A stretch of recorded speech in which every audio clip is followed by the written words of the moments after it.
الحمد لله وكفى وسلام على عباده الذين اصطفى أما بعد فأعوذ بالله من الشيطان الرجيم بسم الله الرحمن الرحيم قال الله سبحانه وتعالى وما من دابة في الأرض إلا على الله رزقها ويعلم مستقرها ومستودعها كل في كتاب مبين وقال تعالى وكأي من دابة لا تحمل رزقها الله يرزقها وإياكم وهو السميع العليم وقال تعالى وهو الذي جعل لكم الليل لباسا والنوم سباتا وجعل النهار نشورا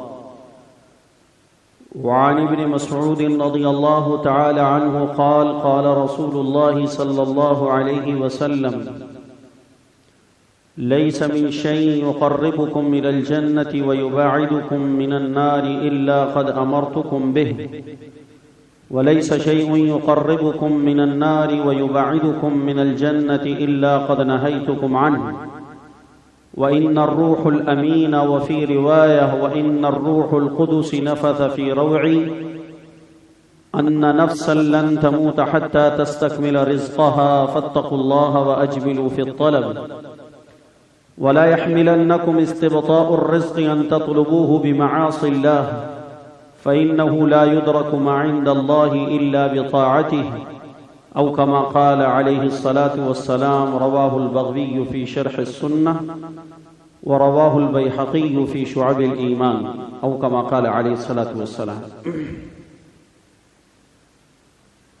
میرے عزیز بھائیوں اور دوستوں اور بزرگوں، بات ہماری اس پہ چل رہی ہے پہلے سے کہ اللہ تعالی اپنی تمام تر صفات میں غالب ہے اور کامل ہے اور مکمل ہے اور اکمل ہے اور قاہر ہے. اللہ تعالیٰ کی جتنی بھی صفات ہیں اور اللہ کی صفات انگنت ہیں، لا محدود ہیں، لا تعد ولا تحصى ہیں. انسانوں کی عقل و سمجھ کے مطابق چند ایک صفات کا اس دنیا میں اللہ نے اپنا تعارف اپنے نبیوں کے ذریعے سے کروایا ہے، لیکن جتنی صفات اللہ سبحانہ و تعالیٰ کی نبیوں کے ذریعے سے ہم تک پہنچی ہیں، یہ تمام تر صفات اللہ تعالیٰ کی آخری اور انتہائی صفات نہیں ہیں. یہ تو ہماری سمجھ، ہمارا علم، ہماری سوچ، ہمارے دماغ کی صلاحیت جتنی ہے اس کی بقدر اللہ تعالیٰ نے اپنی صفات کا تعارف نبیوں کے ذریعے سے ہمیں کرا دیا ہے کہ مجھے علیم مانو، مجھے خبیر مانو، مجھے رزاق مانو، مجھے خالق مانو، مجھے قہار مانو، مجھے جبار مانو، میں سمیع ہوں، میں بصیر ہوں، میں لطیف ہوں، میں علیم بذات الصدور ہوں، میں حنان ہوں، میں منان ہوں. تو جو صفات ہمیں قرآن و سنت کے اندر ملتی ہیں وہ ساری صفات اللہ تعالیٰ کی انتہائی اور آخری صفات نہیں ہیں. بس اللہ تعالیٰ کی صفات تو انگنت ہیں، لامحدود ہیں، اور اتنی صفات ہیں اور اتنی محامد کے کلمات ہیں، اللہ کی تعریف کے اتنے کلمات ہیں کہ سب سے زیادہ اللہ کے بعد علم رکھنے والی ذات محمد صلی اللہ علیہ وسلم کی ذات گرامی ہے. اور آپ علیہ الصلاۃ والسلام اپنی دعاؤں میں یہ بات بار بار عاجزانہ انداز کے اندر پیش کر رہے ہیں کہ اللہم لا احصی ثناء علیک انت کما اثنیت علی نفسک. یا اللہ میں تیری ثنا اور تیری تعریف اور تیری بزرگی اور تیرا کمال اس طرح بیان نہیں کر سکتا جس طرح خود تو نے اپنی ذات کے لیے کیا ہے.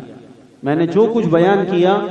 یہ تیری تعریف کا ایک چھوٹا سا حصہ ضرور ہے، لیکن یہ نہیں ہے کہ میں نے تمام تر تیری ثنا خوانی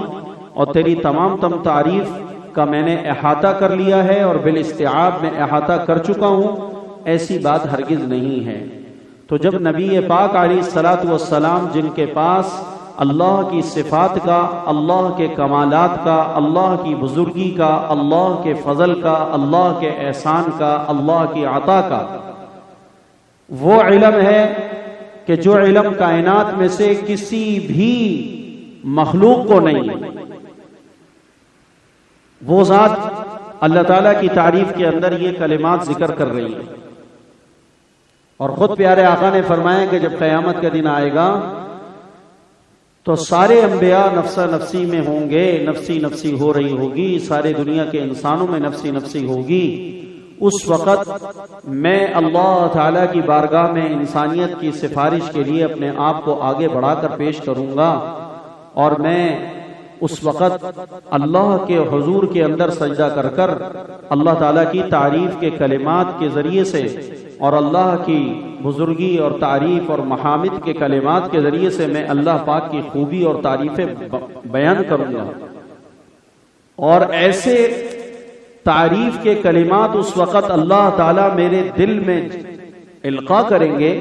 اور میری زبان سے وہ تعریف کے کلمات اللہ تعالیٰ قیامت کے دن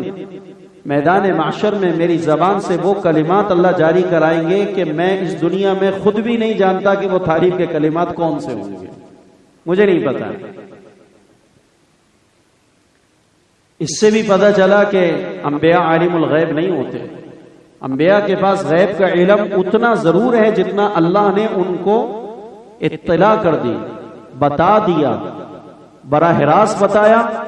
یا جبرائیل کے واسطے سے بتایا، لیکن جتنا بتا دیا اتنا غیب نبیوں کے پاس ضرور ہے، وگرنہ کہ اللہ کے تمام علوم کا احاطہ کوئی ذات کر لے یہ ممکن نہیں ہے، یہ امکان سے باہر کی چیز ہے۔ اس لیے خود حضور کی حدیث ہے، شفاعت کے باب میں مشکات المصابیح میں پورا باب ہے، اس باب کے اندر شفاعت کے باب میں کئی ساری حدیثیں، اس میں یہ بڑی حدیث ہے جس میں آپ نے فرمایا کہ اللہ تعالیٰ قیامت کے دن میری زبان سے ایسے تعریف کے کلمات جاری کروائے گا، اور میں ایسے تعریف کے کلمات کے ذریعے سے اللہ کی محامد بیان کروں گا کہ لا احضرہ الان، اس وقت دنیا میں مجھے خود بھی نہیں پتا کہ وہ اللہ کی تعریف کے کلمات کون سے ہیں جو میری زبان پہ کل جاری ہونے والے ہیں، جو میرے دل میں ڈالے جائیں، میں نہیں جانتا۔ کیوں کہ اگر نبی علیہ الصلوۃ والسلام ان کلمات کو جان گئے ہوتے تو سب سے زیادہ اللہ کی تعریف کے مشتاق تو حضور تھے، اگر حضور کو وہ کلمات پتہ ہوتے تو دنیا میں ہی کہہ دیتے، بولو جی، دنیا میں ہی کہہ دیتے، اور ایک دفعہ نہیں کہتے، بار بار کہتے،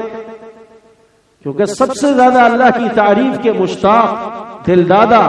اللہ کی تعریف کو اچھے انداز میں پیش کرنے کا شوق رکھنے والی ذات حضور صلی اللہ علیہ وسلم کی ذات گرامی، کہ آپ کا نام اسی تعریف کی ذوق اور شوق رکھنے کی وجہ سے اور اللہ کی تعریف میں کمال درجے کے اندر آگے بڑھنے کا ذوق رکھنے کی وجہ سے تو حضور کو محمد کہا گیا ہے۔ سب سے زیادہ اللہ کی حمد بیان کرنے والے حضور کو محمد اسی وجہ سے کہا جاتا ہے۔ تو بھائیو دوستو، اللہ تعالیٰ کی جو صفات کمال ہیں، ان صفات میں ایک صفت جس پر ہماری بات چل رہی ہے وہ رزاقیت ہے، کہ اللہ رزاق ہیں، اور اللہ نے قرآن پاک کے اندر مختلف پیرائے سے، مختلف انداز سے اس مضمون کو اللہ تعالیٰ نے مدلل و مفصل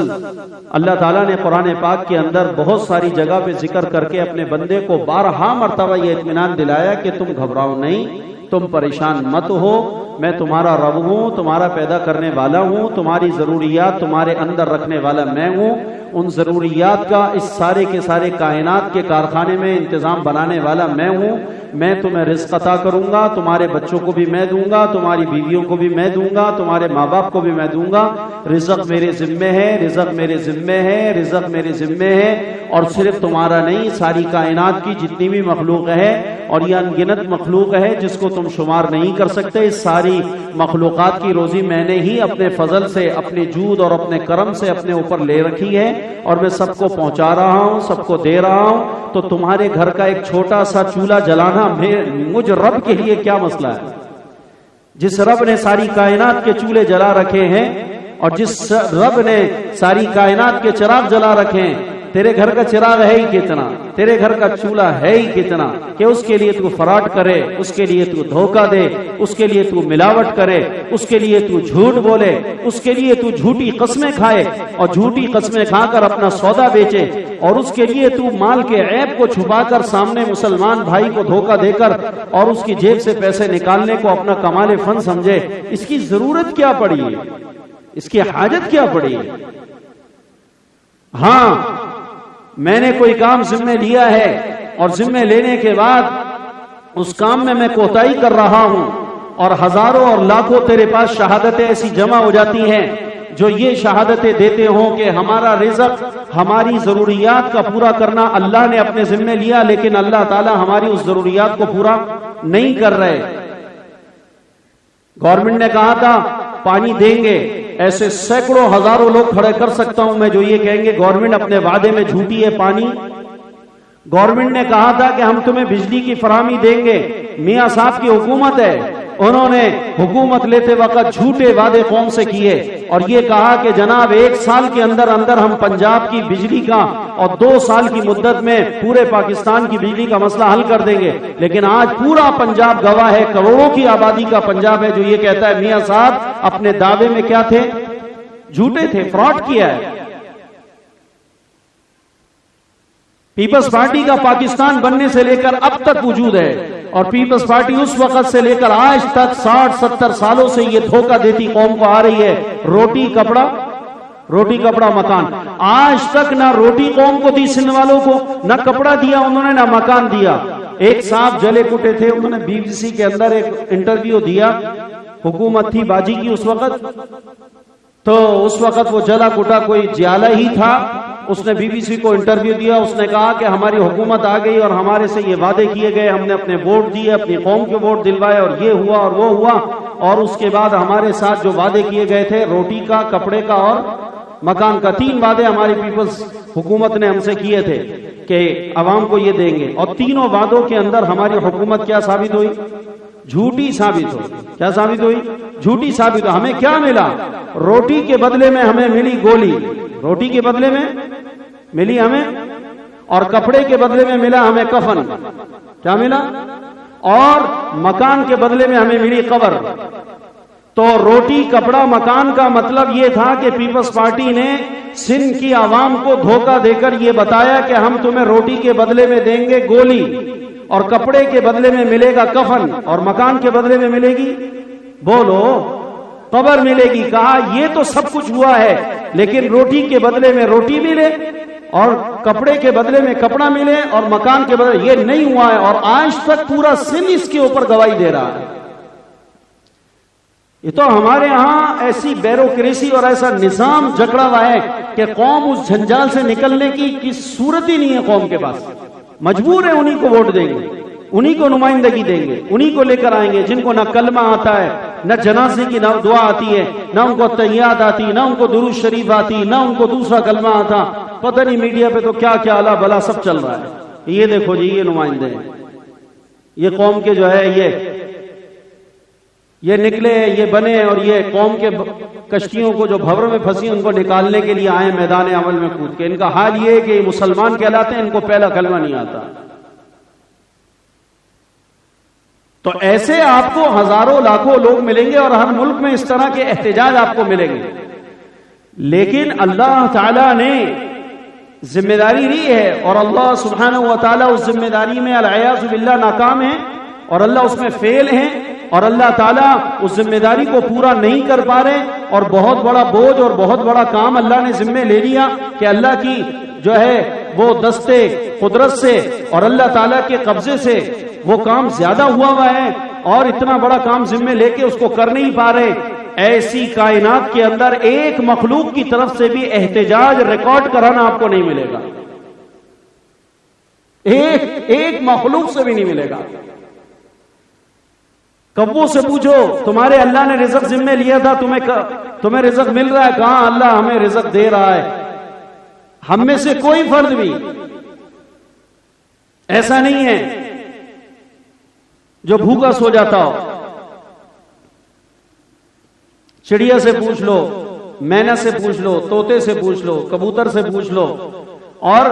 لاکھوں کی تعداد میں اللہ تعالیٰ نے فرشتے پیدا کیے۔ ایک سوال یہاں پر آئے گا، وہ میں ساتھ ساتھ کہتا جاؤں تاکہ ذہن صاف ہو جائے، کہ جب اللہ تعالیٰ نے روزی اپنے ذمے لی ہے تو یہ ایک سوال ذہن میں آتا ہے کہ پھر بہت ساری مخلوقات، جانور اور انسان بھوکے اور پیاسے کیوں مر جاتے ہیں؟ آپ نے سنا ہوگا نا، بھوک اور پیاس سے لوگ مر جاتے ہیں، قحط آ جاتا ہے۔ افریقہ میں بچے بھوکے مر گئے، سندھ کے اندر بچے بھوکے مر گئے، اور سندھ کے اندر ایک خاص علاقہ ہے تھر کا علاقہ، وہاں پر اتنی اموات ہو گئی، بھوک اور پیاس سے لوگ مر گئے، پانی نہیں ملا اور ان کو روٹی نہیں ملی اور وہ مر گئے۔ سنا ہے آپ نے ایسا؟ ایک یہ سوال ذہن میں آتا ہے کہ وَمَا مِن دَابَّةٍ فِي الْأَرْضِ إِلَّا عَلَى اللَّهِ رِزْقُهَا، تو یہ ضابطہ اور یہ اللہ تعالیٰ کا اعلان تو ٹوٹ رہا ہے بظاہراً ہمیں، کہ اللہ کہتے ہیں ساری مخلوقات کی رزق، سارے رینگنے چلنے اڑنے پھرنے والی ساری مخلوقات، سارے انس و جان، سب کی روٹی روزی میرے ذمے ہے۔ لیکن ہم دیکھتے ہیں کہ معاشرے کے اندر ایسے بہت سے جانور ہیں جنگلوں کے اندر، صحراؤں میں، جو بھوکے اور پیاسے جان دے دیتے، تڑپ تڑپ کے مر جاتے ہیں، اور انسانوں میں بھی کتنے ہیں جو بھوکے اور پیاسے مر جاتے ہیں۔ تو اس کے بہت سارے جواب ہیں، ایک آپ کی ذہنی سطح کے مطابق ایک جواب میں آپ کو بتا دیتا ہوں، وہ یہ ہے کہ روٹی روزی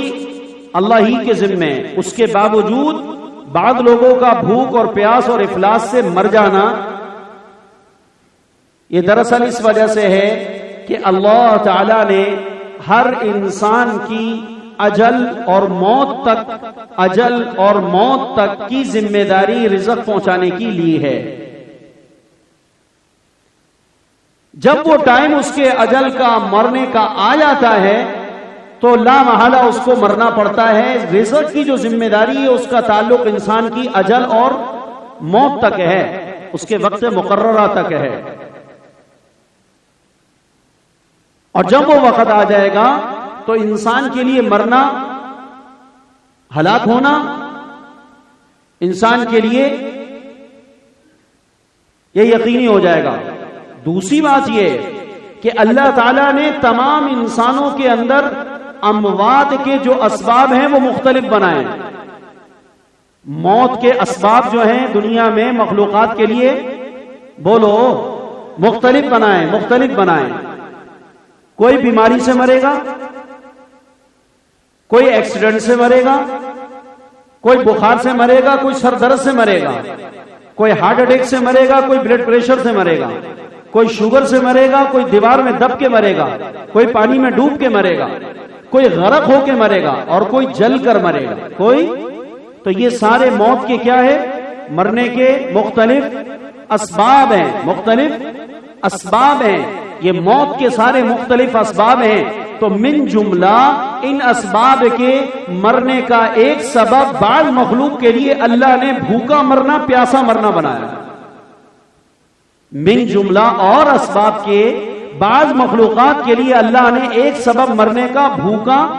اور پیاسا مرنا بنایا ہے۔ تو جس کے لیے خدا کی طرف سے بھوکا مرنا، پیاسا مرنا سبب بنا دیا گیا ہے، تو اس کی موت تو اسی حال میں آئے گی جیسا کہ جس کے لیے بخار سے مرنا سبب بنایا گیا ہے، جس کے لیے جلنا سبب بنایا گیا ہے، جس کے لیے غرق ہونا سبب بنایا گیا ہے، اور جس کے لیے جناب جو ہے قتل ہونا سبب بنایا گیا ہے، تو وہ اسی سبب سے مرے گا، وہ اسی سبب سے ہلاک ہوگا، وہ اسی سبب سے دنیا سے آخرت کا، برزخ کا سفر کرے گا۔ بالکل منوعاً اسی طریقے سے اللہ نے اپنی مخلوقات میں سے جن کے لیے بھوکا اور پیاسا مرنا سبب بنا دیا ہے، صرف اللہ ان لوگوں کو بھوکا اور پیاسا سبب بنا کر مارے گا، وگرنہ ساری مخلوقات کی روزی موت تک پہنچانا اللہ کے ذمہ ہے۔ ارے بھائی کوئی سمجھ میں آ گیا؟ سوال جواب سمجھ میں آ گیا آپ لوگوں نے؟ اعتراض ذہن سے صاف ہو گیا کہ نہیں ہوا؟ یا اور دوسرا، تیسرا، چوتھا، پانچواں جواب ہو؟ مفسرین تو پھر تفصیلی باتیں کرتے ہیں، لیکن آپ کی جو ذہنی سطح ہے وہ میرے خیال میں اس سے زیادہ نہیں ہے کہ ہم آپ کو اور علمی جوابات دینا شروع کر دیں اور علمی باتیں کریں مزید آپ سے۔ جو پہلے علم دیا وہ ہی ضائع ہو گیا، اور کیا دے دیں۔ ابھی پچھلے ہفتے کے بیان کی کوئی بات پوچھ لوں گا، بس ادھر دیکھے گا کوئی، ادھر دیکھے گا کوئی، اکثر تو نیچے دیکھنے لگتے ہیں جیسے دلہن ہے ان سے ابھی نکاح کا سائن کرانے آئے ہیں کہ اجازت دے دیجیے آپ کی بڑی بیٹا اجازت دے دو سائن کر دو، یہاں وہ شرما رہی ہے، آنکھیں نیچے کی ہوئی ہے، دل جو ہے نا وہ خوشی سے کود رہا ہے اور اوپر سے آنکھیں نیچے ہیں اور سر چھپایا ہوا ہے۔ تو ہمیں تو یاد ہی نہیں رہتی باتیں، ہمارا تو حافظہ اتنا ناقص ہو گیا، نسیان کا مرض اتنا زیادہ ہمارے اوپر طاری، اور نسیان کے جو اسباب ہیں ان اسباب کو ہم چھوڑنے کو تیار بھی نہیں ہیں۔ جو نسیان کے اسباب ہیں، حافظہ کمزوری کے اسباب ہیں، وہ قوم میں عام ہیں، بالکل عام ہیں، ہم تو اپنی آنکھوں سے دیکھ رہے ہیں، اور پرواہ بھی نہیں نا۔ اگر قوم کو پرواہ ہو تو چلو ان کو علاج بتایا جائے، ہے ہی نہیں پرواہ، کہتے ہیں بھول گئے تو بھول گئے، کیا ہو گیا، کوئی نقصان تھوڑی ہوا، یہ تو آخرت کو پتہ چلے گا کہ یہ اتنے اربوں خربوں روپے